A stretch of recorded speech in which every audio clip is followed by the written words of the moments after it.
నమస్తే, welcome to I dreams. నేను మీ మాధురి. జుట్టు ఎవరికొద్దు చెప్పండి. అందంగా కనిపించడానికి అందమైన ఒత్తైన జడ ఉండాలని ప్రతి ఒక్క అమ్మాయి కోరుకుంటుంది. అలాగే రింగు రింగులు జుట్టు ఉండాలి అని చెప్పి ప్రతి అబ్బాయి ఆశపడతాడు. మరి అలా కాకుండా ఇప్పుడు 20 ఏళ్లకే జుట్టు రాలిపోతూ వస్తుంది. మరి అలా కాకుండా జుట్టు ఒత్తుగా పెరగాలి, అలాగే హెల్తీగా ఉండాలి అంటే ఏం చేయాలి? జుట్టు గురించి ఎలాంటి ఆహార నియమాలు పాటించాలి, దాని గురించి ఎలాంటి సాధనలైనా చేయాల్సి ఉంటుందా, ఇవన్నీ చెప్పడానికి మనతో పాటు ఉన్నారు విక్రమాదిత్య గారు, sun spiritual society founder and vegetable therapist. ఆయన అడిగి డీటెయిల్గా తెలుసుకుందాం. నమస్తే సార్. సూర్యస్మిత సార్, హెయిర్ అందంగా ఉండాలి, ప్రతి ఒక్కరి ముఖ ఛాయ అందంగా ఉండాలి అంటే ఆ జుట్టు అనేది కూడా ఒత్తుగా ఉంటే ఇంకా అందంగా కనిపిస్తారు అని చెప్పి ఇప్పుడే కాదు పూర్వకాలం నుంచి కూడాను ఆ జుట్టుకి ఒక ఇది ఉందన్నమాట, ఒక ప్రామాణిక ఉంది. ఆ జుట్టు పెంచుకోవటంలో కూడా ఆడవాళ్ళు కానీ మగవాళ్ళు కానీ చాలా ఇంట్రెస్టెడ్ చూపిస్తూ ఉంటారు. ఇప్పుడు ఉన్న సిచ్యువేషన్స్లో ఆ జుట్టు అనేది చాలామందికి పలచబడిపోవడం, రాలిపోవడం, పట్టబుర్రలు ఇలాంటివన్నీ మనం చూస్తూ ఉన్నాం. సో ఇలాంటి కాకుండా జుట్టు బాగా హెల్తీగా పెరగాలి అంటే ఎలాంటి నియమాలు పాటించాలి అంటారు, అండ్ ఎలాంటి ఆహారం తీసుకోవాలంటారు? దీని గురించి ఏమైనా ఎక్సర్సైజెస్ ఉన్నాయా? అండ్ ఫుడ్ ఎలాంటి ఫుడ్ తీసుకోవాలి? అందమే మనిషి యొక్క అభిమానం, ఆత్మాభిమానం. జుట్టు బాగున్న వాళ్ళ యొక్క ఆత్మాభిమానం చాలా గొప్పగా ఉంటుంది. అంటే బాగా కనిపిస్తున్నాం, ప్రతి ఒక్కరికి చేయాలి వెళ్తుంటుంది. అవును, ఆడవాళ్ళు కూడా మీరు జుట్టు విషయంలోనే చాలా శ్రద్ధ వహిస్తారు. అంటే శిరస్త్రాణం అంటే మనం క్రౌన్ కిరీటం ధరిస్తాం, శిరస్సు మీదే పెడతాం. అంటే ఆ వ్యక్తి యొక్క వ్యక్తిత్వాన్ని మనం కిరీటంతో కొలమానంగా గౌరవించడం, రెస్పెక్ట్, ఇవన్నీ కూడా ఒక డివైన్ ఆశీర్వచనం కూడా శిరస్సు మీదే చేస్తారు. అవును, అంటే దానికి ఉన్నటువంటి గొప్పతనం. శిరోజాలు మనిషి యొక్క ఆధ్యాత్మిక శక్తిని పెంపొందిస్తాయి.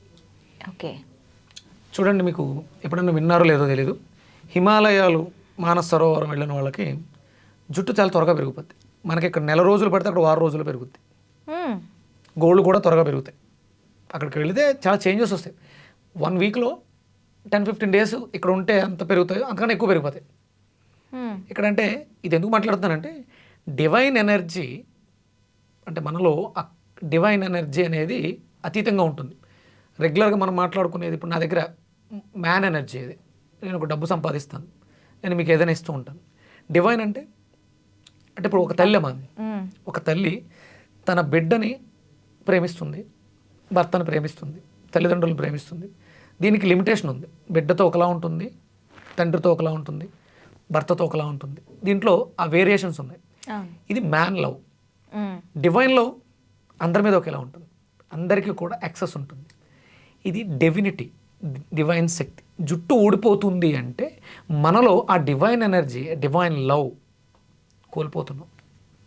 స్ట్రెస్ దీనికి ప్రధానమైనటువంటి కారణం, జుట్టు ఊడిపోవడానికి ప్రధానమైనటువంటి కారణం స్ట్రెస్. ఇంకా అంటే డివైన్ అంటే ఏంటి? క్షమాగుణం, ఫర్గివ్నెస్. ఇంకొకటి కృతజ్ఞత. ఈ లోపాలు ఉన్న వాళ్ళకు కూడా ఇది జరుగుతుంది. ఆధ్యాత్మికంగా ఫర్గివ్నెస్ లేనప్పుడు ఎలాగో స్ట్రెస్ ఫీల్ అవుతారు, ఖచ్చితంగా అది మళ్ళీ అట్టే వెళ్తుంది. అంటే ఇది ఎప్పుడూ కూడా ఎవరు జుట్టుకు ముడిపెట్టలేదు.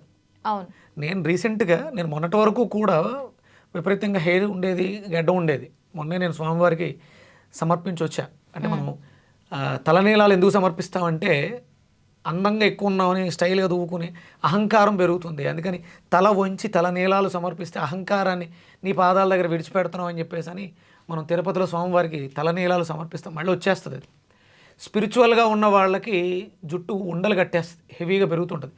మీకు ఇప్పుడు కాదు, ఇక్కడ మనం ఇంత డైట్స్ తీసుకొని హెయిర్ పెరగాలని చెప్పి రకరకాలుగా అన్నీ తెచ్చేసుకొని పెట్టేసుకొని చేస్తూ ఉంటాం. వాళ్ళు అసలు టైంకి తిండి కూడా తినరు, వాళ్ళ జుట్టు పెరిగిపోతూ ఉంటుంది. అంటే మనం తినే తిండిలో లేదు, మన మానసిక స్థితిలో ఉంది. ఎవరమైతే అంటే భగవంతుడు ఒక రూపం, శివుడు, విష్ణుమూర్తి, ఇలా ఇది కాదు. ప్రకృతి అంతా కూడా డివైన్ ఎనర్జీతో ఉంది. మనం దాంతో మమేకం అవ్వలేకపోతున్నాం కాబట్టి చిన్నది వెంట్రుక, మన అహంకారం అనుకుందాం, నేను అనే అహంకారం అనుకుందాం, వెంట్రుక దాన్ని కూడా నిలబెట్టుకోలేకపోతున్నాం. చాలామంది వాదిస్తూ ఉంటారు, మ్మ్. దేవుడు లేడు, అది లేదు. దేవుడు ఉన్నాడు అంటే ఆయనకు వచ్చే లాభం ఏంటి, లేడు అంటే ఆయనకు వచ్చే నష్టం ఏంటి? అది ఉంది అంటే ఆ శక్తిని వాడుకుని మనం అభ్యున్నతికి ఉపయోగపడతాం. ఇప్పుడు అందరికీ కూడా అందం, ఆహార్యం జుట్టే. జుట్టు బాగున్నవాడు ఎన్ని రకాల వేషాలైనా వేయచ్చు. ఫస్ట్ ఏమీ లేకపోతే విగ్గెట్టుకోవాలి, దాన్ని ఎన్ని స్టైల్స్ అన్నా దూకోవచ్చు.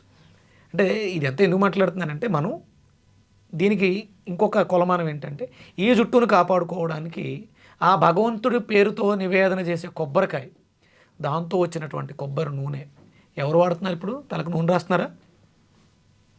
చాలా అవసరం. అంటే ఇక్కడున్న వాళ్ళకి ప్రతిరోజు కూడా నిత్యం తలకి కొబ్బరి నూనె రాయాలి. అంటే ఇందులో చాలా పెద్ద వ్యవస్థ ఉంది. ఇక్కడ లా ఆఫ్ అట్రాక్షన్, ఆకర్షణ సిద్ధాంతం, యద్భావం తద్భవతి, చాలా చెప్తుంటారు కదా, మేనిఫెస్టేషన్ చేసుకోవడం, ఇదంతా ఎక్కడ జరుగుతుంది? వర్క్ అంతా మైండ్లో, బ్రెయిన్. చాలా పవర్ఫుల్. దీన్ని రక్షణ వ్యవస్థ జుట్టు. ఆ లోపల ఆ మెకానిజం జరిగేటప్పుడు ఉష్ణం అధికంగా తయారవుతుంది కాబట్టి నూనె వేయడం ద్వారా, సర్ఫేస్ టెన్స్ తక్కువగా, సాంద్రత తక్కువగా ఉన్నటువంటి పదార్థం నూనె కాబట్టి దాంట్లోంచి రిలీజ్ అయినటువంటి అధిక ఉష్ణాన్ని ఈ నూనె స్వీకరించేసి మనకి మెదడు వేడెక్కకుండా, అలసిపోకుండా బాగుండడానికి ఉపయోగపడుతుంది ఒక రకంగా. అలాగే ఎసిడిటీ, అల్సర్స్ మనం తిన్న ఆహారం ద్వారా రక్తం ద్వారా పైకి వెళ్ళి చుండ్రు రూపంలో బయటకు వస్తుంటుంది. అలాంటి వాటిని నాగేసుకోవడానికి, పొల్యూషన్, కాలుష్యం లోపలికి వెళ్లకుండా ఉండడానికి కొబ్బరి నూనె లేకపోతే ఆవదం, నువ్వుల నూనె ఉపయోగపడతాయి. నూనె పెట్టుకుంటే జిడ్డు వస్తుంది, దుమ్ము ఎక్కువ పట్టేస్తుంది అనుకుంటున్నారు అందరూ. ఇది ఆ పట్టిన దుమ్ముని అక్కడే ఉంచుతుంది, కిందకి వెళ్లకుండా ఆపుతుంది. రక్షణలా ఒక హెల్మెట్లో ఉపయోగపడుతుంది నూనె రాసే విధానం. ఎవ్వరం కూడా నూనె రాయట్లేదు. ఇది మొదటిది. రెండోది, తాపాన్ని తగ్గించే పదార్థం.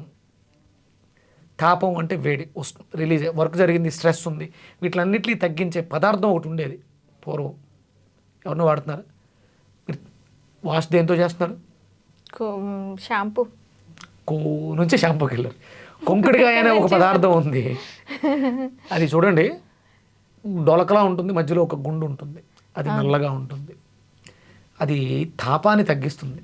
కొంకుడికాయ శుభ్రం చేయడం కోసం కాదు, అక్కడ ఉన్నటువంటి ఎసిడిక్ నేచర్ని కూడా అబ్జార్బ్ చేసుకుంటుంది. అంత శక్తివంతంగా కొంకుడికాయలు అందరూ మర్చిపోయారు. ఇప్పుడు ఎవరన్నా అంటే కొంకుడికాయ అంటే జుట్టు రాలిపోతుంది అంటారు. జుట్టు మీరు కొంకుడికాయ వాడినా వాడకపోయినా రాలిపోతుంది. మీరు వాడే షాంపూలన్నీ మీరు ఎన్ని రకాల ఆయిల్స్ రాసినా ఊడిపోతుంది. కొత్తగా ఊడింది ఏం కాదు. మీరు కొంకుడికాయకి మారినప్పుడు దాని తాలూకు ఇంతకుముందు వాడిన షాంపూల తాలూకు సైడ్ ఎఫెక్ట్ వల్ల ఇంకొంచెం ఎక్కువ, కానీ కొంకుడికాయ వాడడం వల్ల మీకు మళ్ళీ కొత్త రూట్స్ మొలకెత్తుతాయి. ఆ తాపం తగ్గి మళ్ళీ మీ జుట్టు ఒత్తుగా పెరుగుతుంది. ఊడిపోవచ్చు ఆ సైడ్ ఎఫెక్ట్ వల్ల, మళ్ళీ హ్యాపీగా కొత్త జుట్టు వచ్చేస్తుంది. అంటే మీరు షాంపూ నుంచి కొంకుడికాయకి మారండి. కొంకుడికాయ మారిన తర్వాత కొద్ది రోజులు ఊడినా మళ్ళీ జుట్టు మొలకెత్తే అవకాశం ఉంటుంది. మనం పాత పద్ధతులు, నూనె రాసుకోవడం అనేది కానీ, షాంపూ పెట్టుకోవడం అనేది కానీ, ఇవన్నీ కొంకుడికాయ పెట్టుకోవడం అనేది కానీ మన పాత పద్ధతులు. చెవులో నూనె వేసుకోవడం దగ్గర నుంచి ఇవన్నీ అవి చాలా అవసరాలు. అవన్నీ తెలిసి పెద్దవాళ్ళు పెట్టారు. బాగా ఎక్కువ ఊడిపోయే వాళ్ళకి కొంకుడికాయలో మందారాకులు వేస్తారు. ఇవన్నీ కూడా జుట్టు సంరక్షణ, కేశవర్ధనులు, ఇవన్నీ మనం చేయట్లేదు.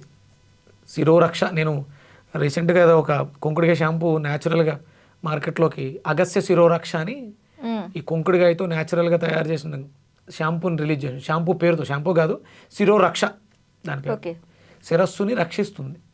అది జుట్టు రాలిపోవడం దగ్గర నుంచి చాలా రకాల సమస్యలకి ఉపయోగపడుతుంది. అందరూ కూడా మళ్ళీ మనం పాత పద్ధతుల్ని అవలంబించాలి.